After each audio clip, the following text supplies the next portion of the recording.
back to Tuesday at Dobbs's. Excuse the dishevelled appearance. It's hard finding an iron out here in Morocco. It's about 32 degrees. I'm in an apartment where I'm staying for, I think, 2 nights, just on the outskirts of the Sahara. I won't give too much away, but so far, everything going perfectly well. I'm staying an extra night here just because I didn't want to miss out on doing a Tuesday at Dobbs podcast episode. It's currently, I'll be completely honest, it's 3:20 p.m. on Tuesday, so I hope we can actually get this out for Tuesday. Otherwise, it will be hello Wednesday at Dobbs's. Last week, I was on the ferry coming over from England down to Spain, and I was talking to a group of English riders. First of all, it's interesting what different bikers, different people have. Group of 4 French guys at the front. State of the art, just beautiful machines. Ducatis, BMWs. These are expensive beasts, high-end, top of the range. Then you had a group of English riders from Newcastle, and they had a real range of stuff. There were a couple of guys with brand new, I think in the same group, brand new BMW GSs. But the 3 at the front really interested me because they're the 3 bikes that I've been discussing on the podcast. One was the Honda Deauville, and 2 other ones were the Honda Pan-European 1100s. And I found this interesting because 3 out of the 8 or so riders swear by Pan-Europeans. They think they are the best bikes ever made. One of them had to eventually, I think, sell his for parts. The mileage? 380,000 miles. It eventually gave up, but it did 380,000 miles. One of the other gentlemen on the Deauville, he said he's only got the Deauville because he had a Pan-European 1100 before, and he had to sell that because he had a quadruple heart bypass. But his attitude wasn't, maybe I should stop riding now. No, his attitude was, okay, I'll move on to the Deauville for a bit. And he said to me that he cannot wait until he can buy another Pan-European. So Pan-Europeans, they never die until they get to 380,000 miles. Let me begin. This is from James. Freddie, I've recently purchased a 1994 Yamaha Diversion 900. James, I know these because I was looking at these when I first passed my test, actually. Yamaha Diversion 900, and it needed some work doing on the carbs. But, now this is interesting, but many of my local reputable garages will not touch it, as they don't have experience, which they're more than honest with me about. Worked out well though, as I found this old school place run by 2 bikers in a building off the side of one of their houses. Just like you found, it was immaculate. The work was done quickly with no drama at all, and it was clear of £40 an hour labour, which is really good value these days. James, first of all, you're bang on. £40 an hour in the UK is seriously good value. The dealers, I think now, are about £100, if not a bit more, £100 or so an hour. So £40 is refreshingly good. And this is just a sign of our times, James. This would have sounded unthinkable, even when I passed. When I passed my bike test 12, 13 years ago or so. The bikes in my price range, let's say, in fact, I spent 1,800, but most of those were carbed bikes. That was still fairly much the norm. But it just shows that older generation now of mechanics who their bread and butter was working on carbs, they would do that day in, day out. You know, a lot of those are going to have been retiring over the past 10, 12 years or so. And imagine what's going to happen in 10 or 15 years or so. Get to 10 or 15 years' time, and if you've got a carbed bike, you will actually have to specifically go to a specialist classic motorcycle mechanic to get your bike worked on. It's going to be very interesting what happens when the numbers drop to such a level, people with carb expertise. Moving on. From Ben. Freddie, last Wednesday I passed my test. Finally, I can seriously look for a bike that suits me. Now we've got the awkward bit, and I'm keen to get your opinion on this. For now, I'm still on a Honda CB125F while looking for my new bike. But as I thought, I'd best be honest and do things properly, I contacted my insurance company to inform them I now have a full license, hoping that maybe my insurance would drop in price a bit. But needless to say, I was shocked when I was told that my premium had now gone, listen to this, after passing your test, it's still the same bike, my premium had gone from £32 a month to £51 a month, as they only see it as I am now a new rider and only just passed my test, so therefore I don't have experience. My argument was that in the past 2 years I've had my CBT and I've ridden 8,000 miles. So how can that compare to my father-in-law, who's had his license for years and classed as experienced, yet in the same time that I've done 8,000 miles, he's done 300 miles. What's confused me even more now is after looking on comparison sites at other deals, my 10 horsepower 125cc bike is coming in at £31 a month, yet I can get a Honda. This is absolutely incredible. I can get a Honda VFR 800 for £36 a month. Or how about a Suzuki SV650 for £23 a month? Am I missing something here, Freddie? What witchcraft is involved in bike insurance that makes no sense at all? It's just incredible. So, overview. Ben will now be paying £51 a month for his insurance for his 125cc Honda, and he could pay less, about £20 a month less for a Honda VFR 800. I remember this, Ben. When I passed my test, I did a quote out of curiosity, and I'll always remember this, for a Triumph Speed Triple. It was the quote I got, having never insured any bike before, having just passed my test, was £1,500 a year. And I thought to myself, okay, cool, so I'll never own a performance bike. Then with just 1 year of riding on my Honda CB500F, the most basic commuter bike, that was, I think for me, what was that, about £500 a year instead of £1,500 a year for, a sports bike, a super naked. But after 1 year, it dropped hugely. And to give you an example, £1,500 quoted for the Speed Triple. 2 years later, I actually went out and I bought that bike, and the insurance, £110 a year. And I've just had my insurance renewal come through. I need to pay it in 3 days' time, Ben, for my Bonneville. Get ready, sit down, £58 a year. And I've included business mileage that I do pretty big mileage every year, maybe 8 to 10,000, I can't remember what I put, but £58 a year. Incredible. But I would say something, Ben. Look at this as a huge positive. This is why biking is so amazing, because you can go out there and buy a Honda VFR 800, which in reality is as quick as almost anything on the road in real road situations. And you can do anything on that. You can tour the world on it, you can do Sunday blasts, you can keep up with anything, overtake anything, and it will cost you nothing, because the insurance companies class that as a safe bike which is bought by people who have no interest in being hooligans. And I think it's as simple as that, and it is incredible that you can get these amazing machines having only just passed your big bike test for tiny money. It's eye-opening, Ben, thank you for that. Moving on. Freddie, since almost 2 years ago, I own a 2011 Royal Enfield Bullet 500. I paid €4,000, which is a loan of €80 a month. The remaining amount is about €2,700. And at that moment, it had 15,000 kilometers on it.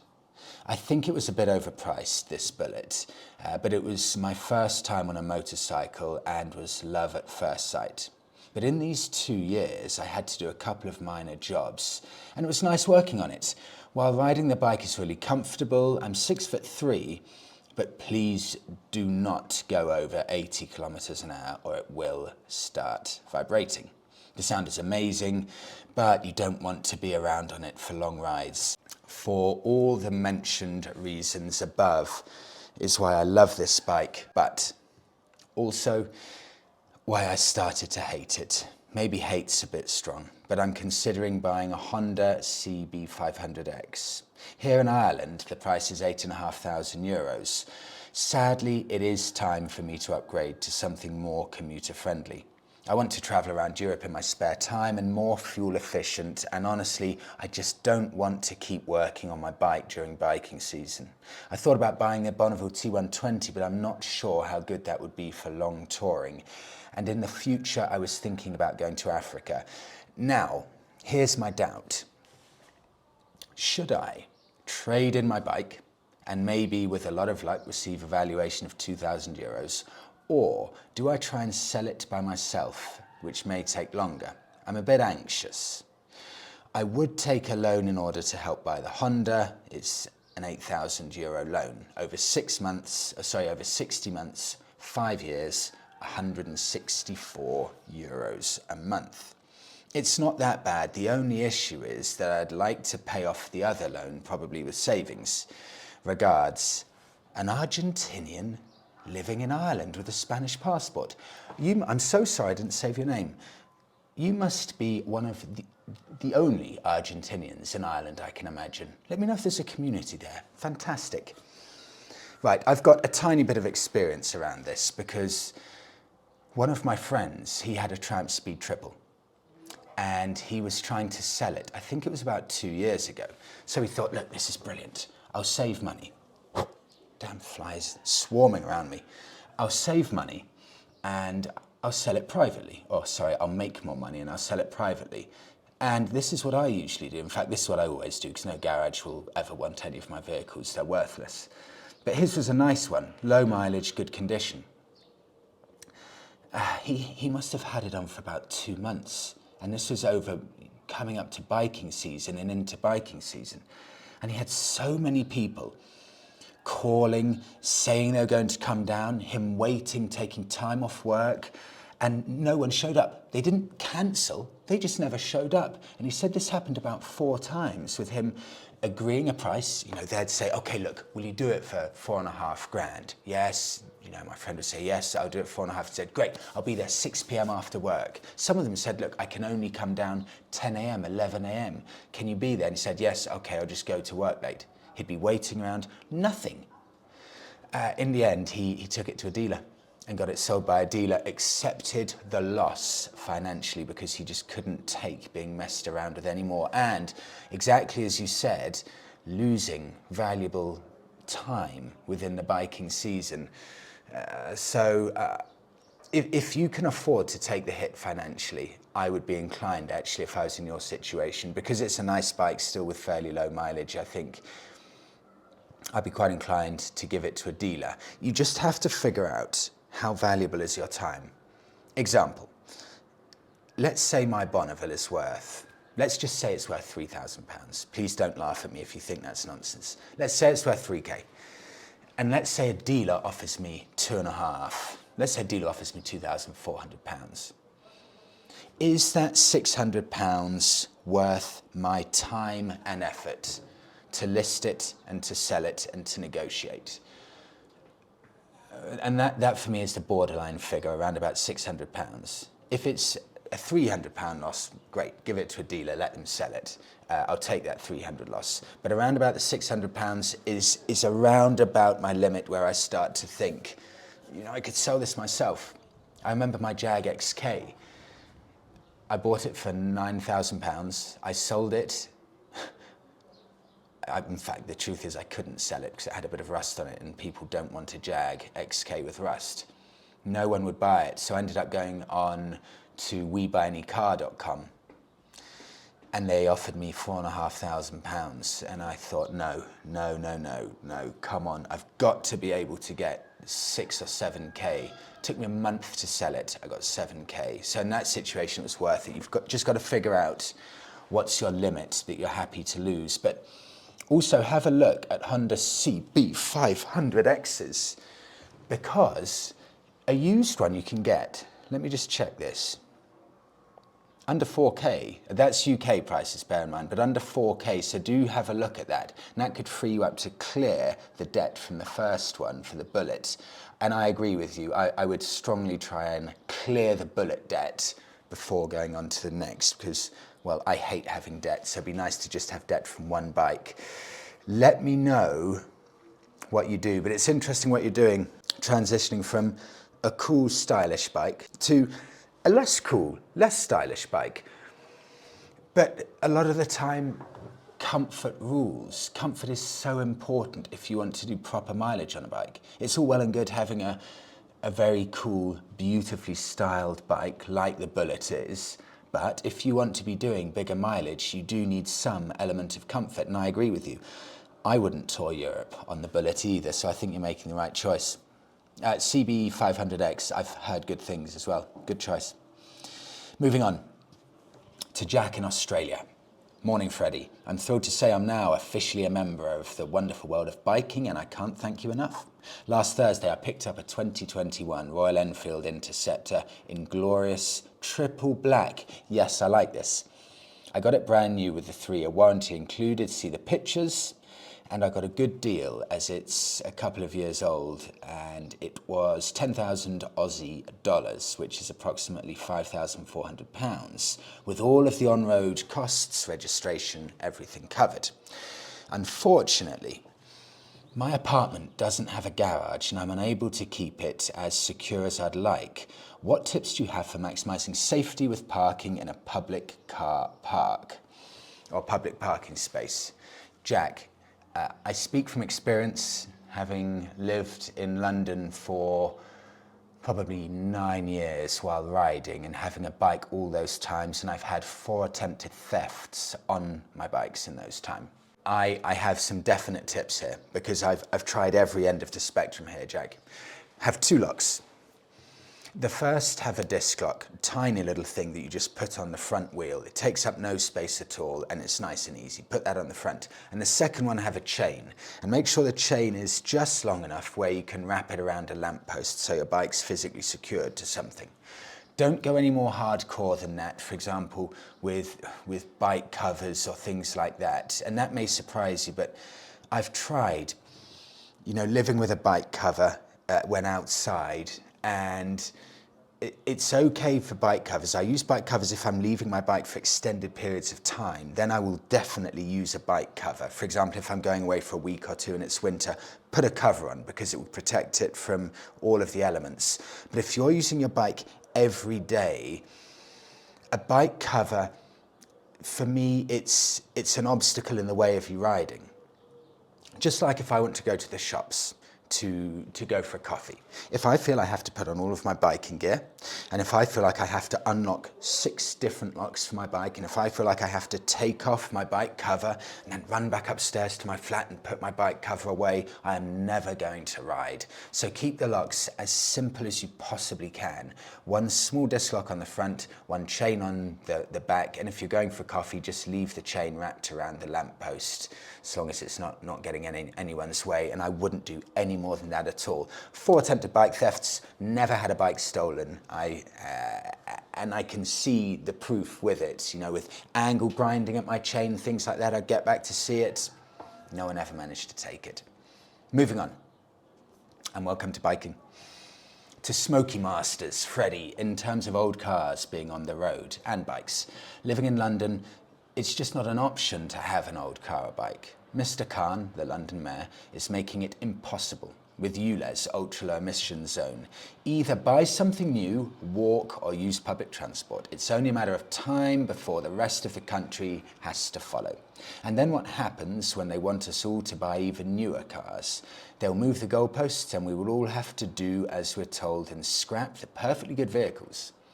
I guess we could pay the £12.50 a day charge for the luxury of not being able to afford to buy a new vehicle that complies with the ULEZ charge.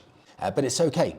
When it's 40 years old, and obviously just as polluting as it was the year before, because in England, of course, once a vehicle's over 40 years old, no MOT, no road tax, no ultra-low emission zone charges. They become exempt from all of that. Go for you life and drive and ride your heart out with no cost. It's crazy, bonkers indeed. I agree. It is crazy bonkers indeed. But the historic vehicle stuff, I love it because it means they can be used more and anything to make motoring cheaper. I love it, but I can't argue. It's crazy. And moving goalposts, it's so true. I've been blabbering on about moving goalposts, I think ever since I started the podcast, what was it, 2 or 3 years ago, where, you know, you go through the periods where people say, oh, electric, my lord, I'm going to save so much money because there's no road tax and it's free charging and everything's cheap. I knew. This will not last long. The government will never, ever shake your hand, wave you off into the sunset as you're driving your electric vehicle, almost completely free of charge, because the second that balance moves over to one side and the government realise, oh dear, we're losing too much revenue here, guess what, we're going to have to start taxing electric vehicles in exactly the same manner as petrol vehicles. So I agree, any of these incentives, they are never any more than temporary. Electric vehicles now, you can see, you know, I'm all for the environment and protecting everything, but the advertising has changed now from saving you huge amounts of money if you buy electric, you know, great, huge savings for the commute, to saving the environment. So the saving money side, the element, the sales pitch is gone, and now it's purely on the saving the environment. And I buy that 100%, although I have had a number of people saying, look, if we're going to be buying newer and more economical, more environmentally friendly cars and bikes every year, every 2 years, trading them in, well, that's going to be way, way worse for the environment. And again, I can't argue with that. I do completely agree. Hi, Freddie. I'm going to buy the new Honda CL500 Scrambler. I rode it and I was thrilled with this bike. Here in Germany, it costs €6,990. 3 people messaged me about this new Honda. I really like the look of it. I think this will be a huge seller, and it's a definite competitor for the likes of the Royal Enfields. In the UK, in fact, it may even be a bit cheaper. In the UK, it's £6,000, 500cc, and listen to this from Bennett's Bike Social. It is one of the cheapest Honda CB500s. It's A2 friendly. It does 60 miles per gallon. Even when being thrashed, it's uncomplicated and easy to use. Negatives, it may be a bit quiet. For me, that's good. Suspension's super soft.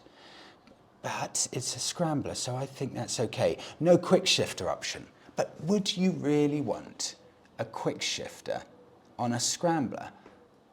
I don't think I'd have a desire for that, so I don't think any of those negatives there are actually negatives at all. But that's a really interesting proposition. Moving on to Phil. Freddie, the KTM, okay. KTM Duke 790 versus the Ducati Scrambler.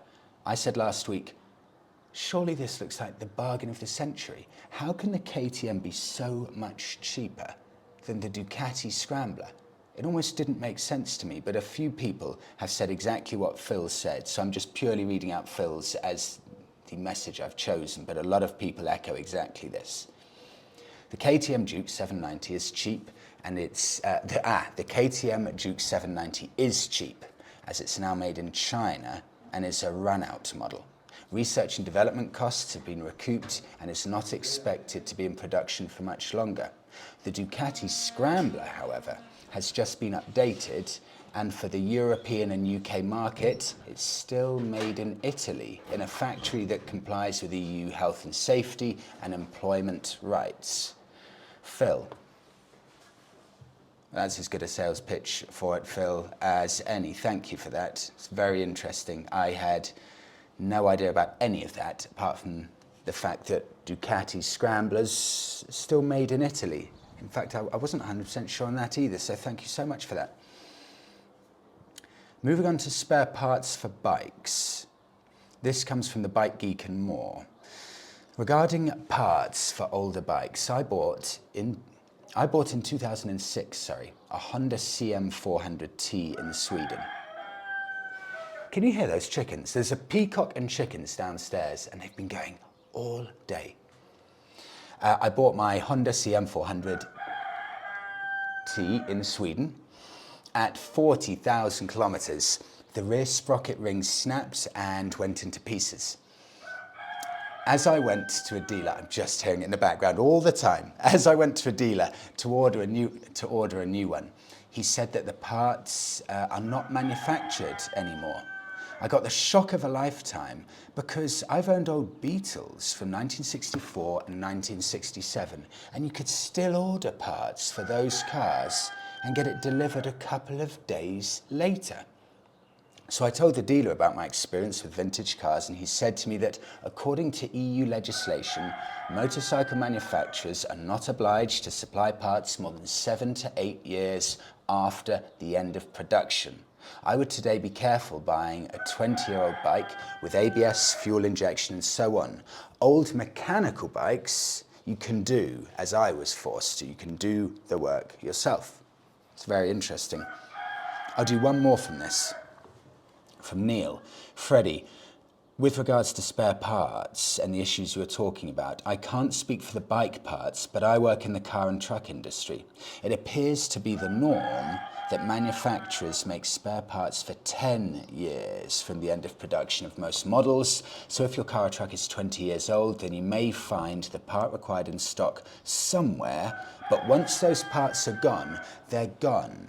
So you're then going to have to look on the second-hand market, be that eBay or a breaker's yard.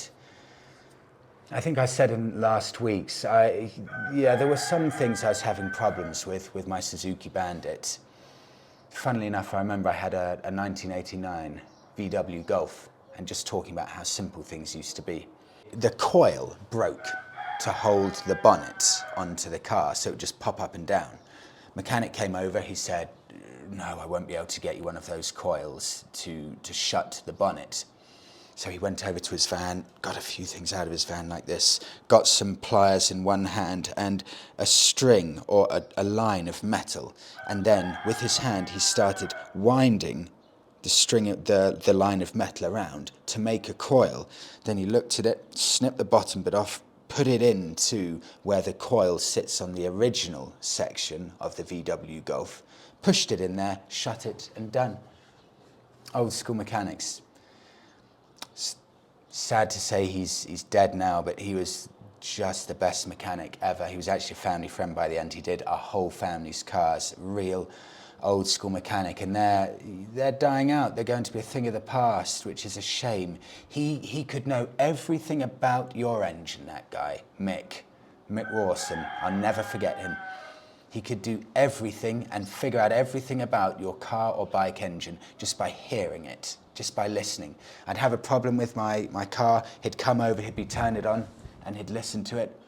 Well, that's that. And he was right every time. You can't beat an old school mechanic. Moving on to Bolton's 737. Freddie, let's talk about a bargain that I've just had.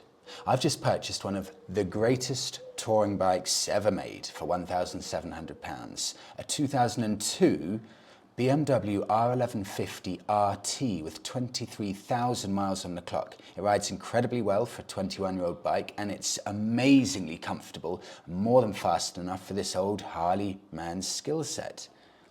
I've got some big mileage trips in mind, so I'll keep you in touch and let you know how to get on, or how I get on.